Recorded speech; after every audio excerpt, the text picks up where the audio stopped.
Hey everyone, it's Roy here from OtakuHoma, and I'm here today to do a review for Batman v Superman: Dawn of Justice, the Ultimate Edition. I saw the movie a few days ago, and I gotta say that after seeing the movie twice in theaters and then seeing this version, I can tell you that the added scenes were needed to explain a lot of the stuff in the movie.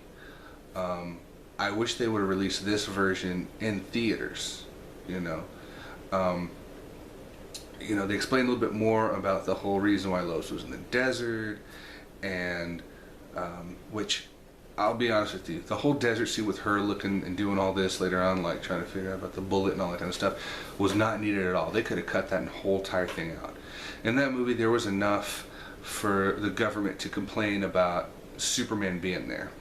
And the destruction of Metropolis, where he looks like he destroyed like half the city, and this movie just crams so much stuff, and it's almost like you're watching 5 movies in one. And I feel like what DC's trying to do is they're trying to cram in so much stuff in this movie because they're trying to play what's called catch up. Let's try to catch Marvel. Marvel has a winning formula. Everybody gets their own movie, the important ones, that you want, and then they do the Avengers. So what they should do, if they really want to jump on board and do this right, they should have did they got Man of Steel. They should have did a standalone Batman movie. If they were to have Ben Affleck, we need you to write and direct this movie just to and make it different. You know what I mean? This is him entering the world. You get your Wonder Woman movie, do Flash, and then do Aquaman, and then you don't have to worry about doing the Cyborg movie because Cyborg can be explained in the Justice League movie when you have the parademons and all that other stuff. If you look at that one animated Justice League movie where everybody was already established except Cyborg, he gets established in the Justice League movie and then helps them out because of the mother box, and he understands and all that other stuff. That's how they should have done it. But they try to throw they make Batman and Superman. It's almost like you think they were going to make a movie where they join forces, but no, they don't like each other and all that other stuff. They show more of Ben Affleck's motivation of why he doesn't like Superman in this movie and stuff like that. So for me personally, if you take out all the desert stuff with Lois, if you take out the and that includes her investigating on it and stuff like that. If you would have took out Doomsday in this movie, because Doomsday should be in a standalone Superman movie or Man of Steel sequel. At the very, spoiler, Superman dies at the end of the movie, supposedly, because he's coming back in Justice League. But that whole death of Superman would have been a great movie to have with Doomsday in a standalone Superman movie.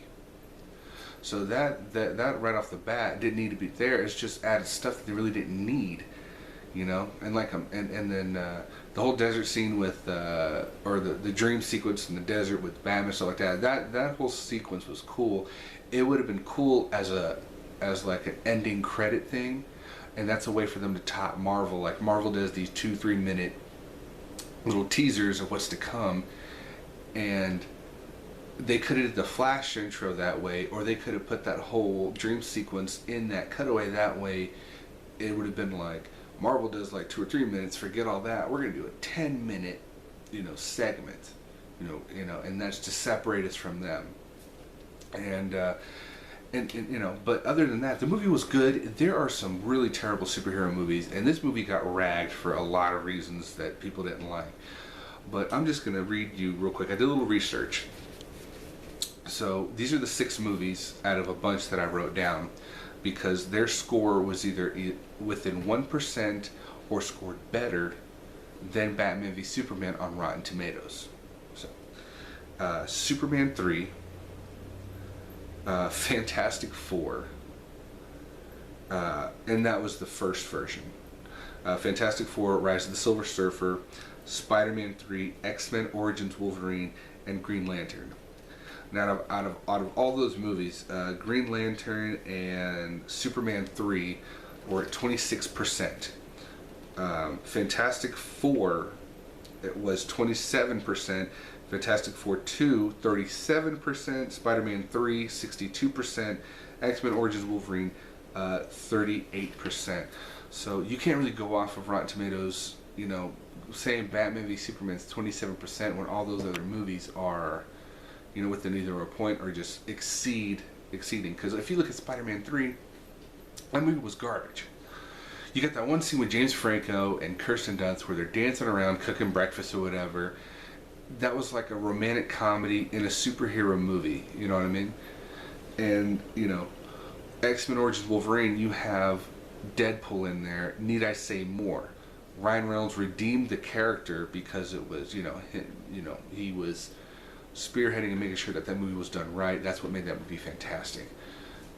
You know, for me, I don't know why it needed to be R-rated, the Ultimate Edition, because I really didn't see anything other than there's one F-bomb dropped in the movie. But from what I hear, you can drop one F-bomb in a PG-13 rated movie only one time. If you do it more than once, then it's supposed to be R-rated. You know, they show one scene where Ben Affleck's taking a shower and you see his bare naked ass. That doesn't constitute as an R-rated movie. You know what I mean? There's plenty of movies that show a lot more that are PG-13.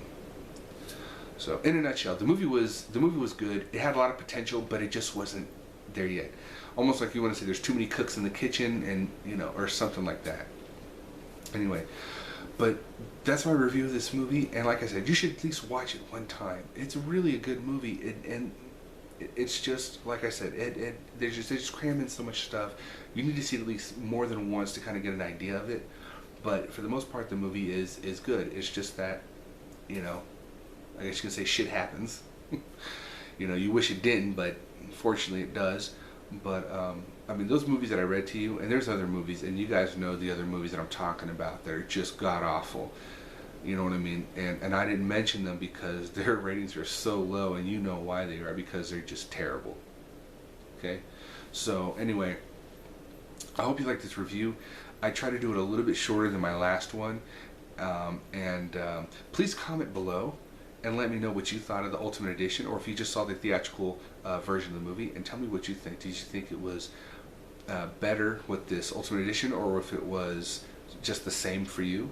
And also, why don't you list a couple of movies that you think are better or even worse than Batman v Superman?